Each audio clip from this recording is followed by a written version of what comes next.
What's up, guys? Welcome to the channel. Today we're going to talk a little bit about Bosch tools, right? Bosch is well known in the industry as one of the top tool makers, one of Eric's favorites, and I gotta say, we did their sander that was the 20 volt before, which I thought 18, yeah. 18, which I thought was really awesome, and now they have the 12 volt. Yes. So which is cool because they're growing their 12 volt, which we're going to go over, and they're doing it differently than Milwaukee. Well, we'll get into that later on, but I love what Bosch is doing with the 12 volt. This one, it's a nice addition. And I know Dan was saying, like, hey, he likes the 18 volt better. I love it. It is more powerful. It's a bigger battery platform. It's got the metal. This is actually perfect for like detail sanding and stuff like that for smaller. It's part of the 12 volt line, right? Which I like. For a 12 volt, I think this mimics the 18 volt. It's got good power for a 12 volt. The dust collection on this is awesome. The vibrations are low. The variable speed is perfect. It's just another great addition. Yeah. That's what I like. I mean, dude, don't get me wrong. I love this sander. Yeah. I would love to have this as my number one 12 volt sander. But unfortunately, I'm not into the 12 volt platform. And, is it worth it for me to get another charger now, another battery? Because you got to be using these batteries. So with my Milwaukee batteries, I know I'm swapping them through because all my tools are that, That's another thing that I think in my mind. Like, I love the sander, but man, if I don't use it for 2 years, is that going to do bad things to the battery? No, and again, it's like any platform.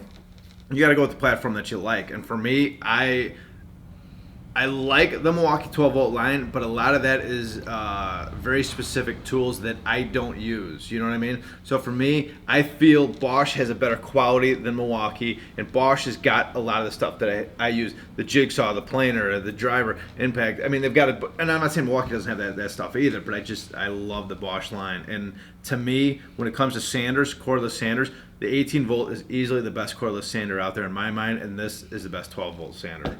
Dude, it's pretty good. I'm not going to lie. It's a really good sander. I mean, I'm kind of jealous about it, but like I said, I'm just not into the battery platform. And I think they were, in terms of, besides vibrations, feels, and all that Bosch is the best at with the sanders, I think their dust collection system is the best I have ever seen, because I got the Milwaukee 18 volt one. That plastic dust thing always falls off. It's a nightmare. It's a pain in the butt.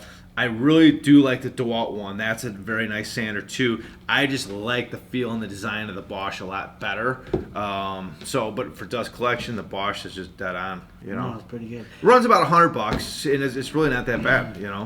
Yeah, and Eric's spot on. Bosch is definitely a brand that if you get into, you're not going to be upset. They're a very solid brand. They have a lot of competition out there. They have Hilti, they have Milwaukee, they have Flex now. I mean, there's a lot of competition. So these tool companies are trying to keep you in or get you on their line. And, with this, like Eric said, it's probably the best 12 volt sander that I've ever used.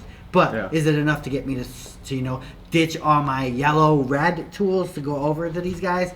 I don't know, not yet. I mean, I need to see some explosive stuff come out. And which we're going to show you in another video, because we've got a bunch of the 12 volt stuff, and I want to show you as an installer, like a trim carpenter, all sorts of different things, how the 12 volt line you can utilize it, be more efficient, and it's a great line that they're growing. And dude, 12 volt, I mean, you can handle 98% of everything. Not 98. No, but you can handle a lot. Yeah. 90% of everything you can do with the 12 volt, you can do with the 20 volt. I mean, the 20 volt, you got the extra power if you're in an industrial setting, if you're a house builder, something like that. I mean, for the DIY type, I don't even see why you would ever go to a 20 volt or to an 18 volt.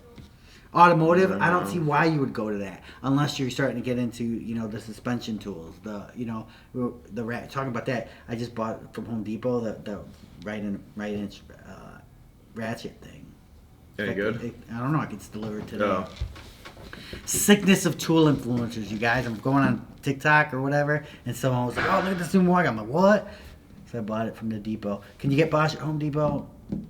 You can, but it's very limited, I believe. Yeah, that's the one thing, is their distribution is not, and I think that's my one knock against Bosch. Like, I love Bosch, but their distribution compared to like Milwaukee and some other ones. I mean, Milwaukee you can only get at Home Depot. Bosch you can get a lot of different places, including online, which you can't get Milwaukee at like Amazon or anything like that. No, but you can get Milwaukee at like Acme Tools, Tool Nut. Yeah, and all the tool companies have bought that. Yeah. Like Tool Nut, Acme, all that. You can get Bosch all there too.